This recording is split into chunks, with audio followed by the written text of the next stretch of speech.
नमस्कार। ही शिमला मिरची कापून घेतली आहे, कांदा कापून घेतला आहे आणि टोमॅटो कापून घेतला आहे। अर्धी शिमला मिरची आहे, एक कांदा, एक टोमॅटो कापून घ्यायचा आहे। ह्याच्यामध्ये मीठ टाकून घ्यायचं आहे, मिरची पावडर अर्धा चम्मच, मीठ चवीनुसार व हे ऑरेगानो टाकलं आहे। आता थोडंसं मिक्स हर्ब्स टाकूया।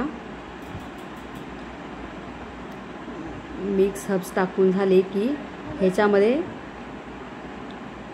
अंडी फोडून घेऊया। हे 2 अंडी आहेत, 2 अंडी घेतली आहेत। 2 अंडे फोडून त्याला मिक्स करून घेऊया। आता हे ब्रेडला त्याचा असा गोल कापून घ्यायचा आहे। ब्रेडच्या चकत्या असे गोल गोल व्यवस्थित झाकणाच्या साहाय्याने कापून घ्यायच्या आहेत आणि झाकणाच्या साहाय्याने कापून झाले गोल की नंतर मग त्याला लाटून घ्यायचं आहे। लाटून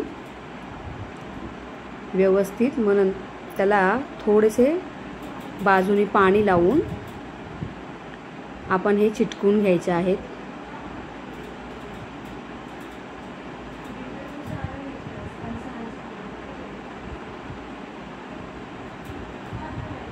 पाणी लावून मस्त चिटकून घ्यायचे आहेत।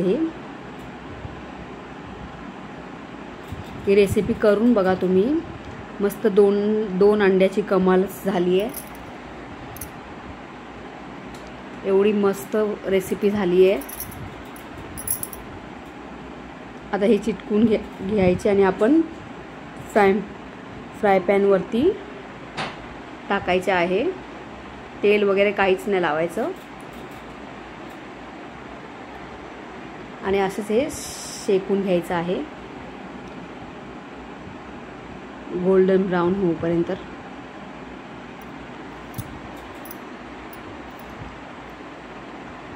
हे बघा किती मस्त शेकून झाले आहेत। आता हे आपण शेकून घेऊया चांगले। आता जे अंड्याचं करून ठेवलं होतं ते आपण असे छोटे छोटे हे टाकून घ्यायचे, त्याचे कटलेट्स टाईप।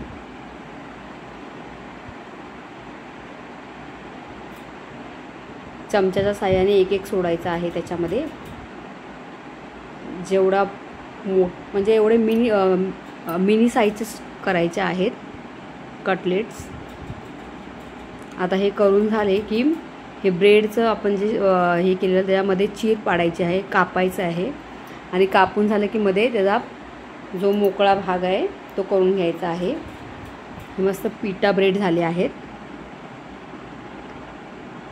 तर हे पिटा ब्रेडमध्ये आपण हे अजून मस्त मध्ये चीर पाडून कापून घेणार आहोत आणि मधला भाग मोकळा करून घेणार आहोत। तर मोकळा करून झालेल्या भागामध्ये आपण जे अंड्याचे कटलेट बनवले ते टाकायचे आहे आणि सर्व करायचे आहे। हे बघा किती मस्त झाली आहे रेसिपी। 2 अंड्याची कमाल आणि भाज्या पण टाकल्या आहे, शिमला मिरची, कांदा, टोमॅटो। बस कमी साहित्यामध्ये एवढा मस्त टेस्टी नाश्ता। मुलं पण खुश, मोठी पण खुश। तुम्ही हे करून बघा। माझ्या चॅनलला सबस्क्राईब करा, लाईक करा आणि शेअर करा। धन्यवाद।